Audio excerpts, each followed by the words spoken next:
Saya Muhammad Zainuddin bin Muhammad Zahari yang telah dilantik menjadi seorang yang ketua Majlis Kelurahan Jasin mengaku bahawa saya sendiri menerima jawatan tersebut dan bahawa saya akan melaksanakan kewajipan jawatan itu dengan wajar dan jujur mengikut sebaik-baik khidmat dan kebolehan saya.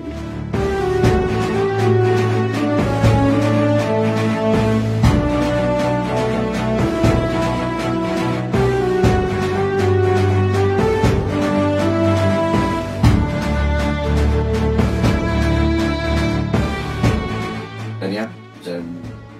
terimalah jawatan ini dengan tanggungjawab dan suci hati,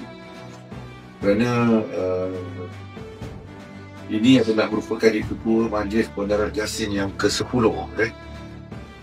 Saya bersama seluruh barisan pimpinan kerajaan ini merakamkan setinggi-tinggi penghargaan dan juga tahniah saya ucapkan lagi sekali kepada Cik Muhammad Zainuddin bin Zahari atas pelantikan sebagai yang ketua Majlis Kebenaran Jasin berbuat puasa 3 November 2025 sehingga 2 November tahun 2025.